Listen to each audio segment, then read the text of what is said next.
Olá, povo de Deus, segunda-feira, 12 de setembro de 2022, 24ª semana do Tempo Comum. A nossa reflexão de hoje é a partir de 1 Coríntios 11, 17 a 26 e 33, e Lucas 7, de 1 a 10. Irmãos, no que tenho a dizer-vos, eu não vos louvo, pois vossas reuniões não têm sido para o vosso bem, mas para o mal. Com efeito, e em primeiro lugar, ouço dizer que quando vos reunis em assembleia, têm surgido divisões entre vós. E em parte acredito. Na verdade, convém que haja até cisões entre vós, para que também se tornem bem conhecidos aqueles que dentre vós que resistem à prova. De fato, não é para comer a ceia do Senhor que vos reunis em comum, pois cada um se apressa a comer a sua própria ceia, e enquanto um passa fome, o outro se embriaga. Não tendes casas onde comer e beber? Ou desprezais a igreja de Deus e quereis envergonhar aqueles que nada têm? Que vos direi? Hei de elogiar-vos? Neste ponto não posso elogiar-vos. O que eu recebi do Senhor foi isso que eu vos transmiti. Na noite em que foi entregue, o Senhor Jesus tomou o pão e, depois de dar graças, partiu e disse: "Isto é meu corpo que é dado por vós. Fazei-o em memória de mim." E do mesmo modo, depois da ceia, tomou também o cálice e disse: "Este cálice é a nova aliança em meu sangue. Todas as vezes que dele beberdes, fazei isto em minha memória." Todas as vezes, de fato, que comerdes deste pão e beberdes deste cálice, estareis proclamando a morte do Senhor até que ele venha. Portanto, meus irmãos, quando vos reunirdes para a ceia, esperai uns pelos outros. Estamos hoje com o texto mais antigo que testemunha a celebração eucarística nas primeiras comunidades. Foi escrito no ano 56, mais de 10 anos antes dos evangelhos. No início, esta celebração se fazia depois de uma ceia, onde todos repartiam os alimentos que cada um levava. Em Corinto estavam acontecendo alguns problemas. Nas celebrações aconteciam divisões de classes sociais e de mentalidades diferentes. Muitos chegavam atrasados, provavelmente porque estavam trabalhando, e não encontravam mais nada. O que era para ser um testemunho de partilha, as celebrações estavam se tornando lugar de ostentação, foco de discriminação e contrastes gritantes. A situação oferece oportunidade para um discernimento. Quem é cristão de fato?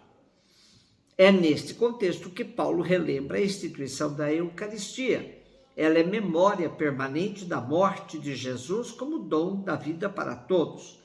A Eucaristia é a celebração da nova aliança, isto é, da nova humanidade que nasce da participação no ato de Jesus, não só no culto, mas na vida prática. Por isso, a comunidade que celebra a Eucaristia anuncia o futuro de uma reunião de toda a humanidade.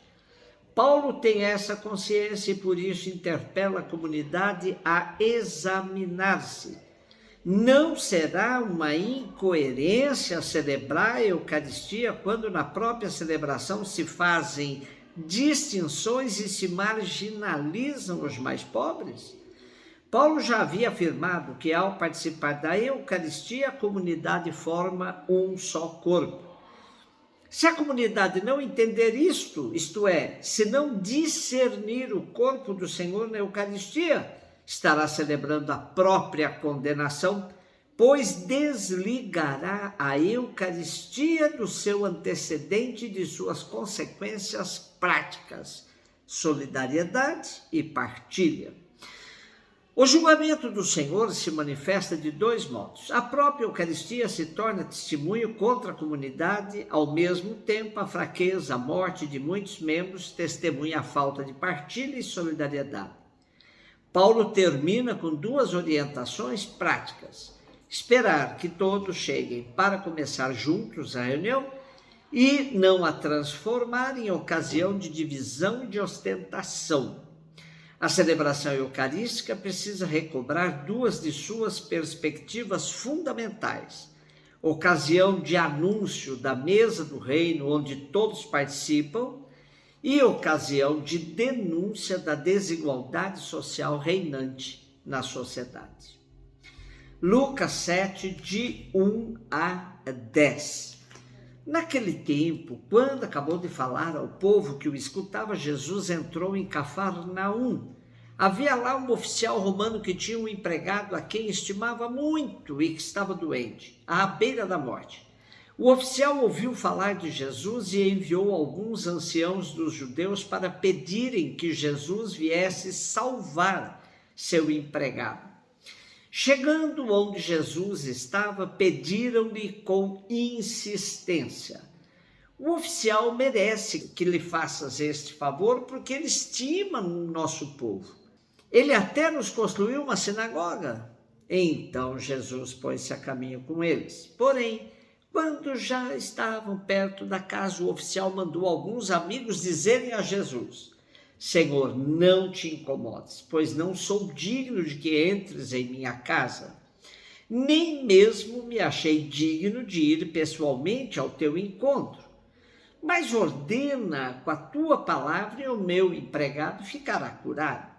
Eu também estou debaixo de autoridade, mas tenho soldados que obedecem às minhas ordens. Se ordeno a um vai, ele vai, e a outro vem, ele vem. E ao meu empregado faz isto, ele o faz. Ouvindo isso, Jesus ficou admirado, virou-se para a multidão que o seguia e disse: eu vos declaro que nem mesmo em Israel encontrei tamanha fé. Os mensageiros voltaram para a casa do oficial e encontraram um empregado em perfeita saúde. O testemunho desse oficial romano, apresentado como temente a Deus, ou seja, simpatizante do judaísmo, embora não pertencesse oficialmente aos seus quadros religiosos, surpreende até Jesus, que diz: eu vos declaro que nem mesmo Israel encontrei tamanha fé. Isso nos alerta, pois muitas vezes se pode encontrar mais fé em pessoas que não pertencem a uma instituição religiosa do que entre pessoas que dela fazem parte. Nessa mesma linha de raciocínio, o teólogo alemão Karl Rahner desenvolveu o conceito de cristãos anônimos. Como bem desenvolveu Juliano Ribeira de Almeida, da Faculdade Jesuíta, se a vontade de Deus é a salvação universal e se Deus não conhece limites outros que a liberdade humana que ele mesmo quis como tal, então deve obrigatoriamente haver a possibilidade de que todos os seres humanos se salvem, dentro ou fora do cristianismo. Rahner afirma que aqueles que não aderem a Cristo explicitamente e não pertencem institucionalmente à Igreja Católica são, na verdade, cristãos anônimos. Este conceito parece inspirar-se nas sementes do Verbo, que, segundo Justino de Roma, no século II, estavam presentes já na filosofia grega e que preparam as culturas para receber a verdade do cristianismo. Mas Rahner vai muito além. Para ele, não se trata de esperar que as sementes do verbo germinem e se tornem também cultura cristã. De fato, pelo mistério da encarnação, crê-se que Jesus é verdadeiramente o mediador entre Deus e os seres humanos, e não apenas entre Deus e a cristandade.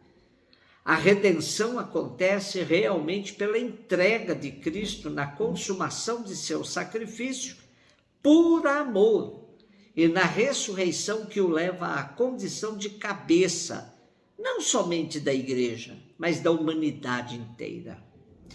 Jesus soube reconhecer a fé do oficial romano, que corria por fora dos esquemas do judaísmo da época. podemos dizer então, fora da igreja também tem salvação. Um beijo no seu coração.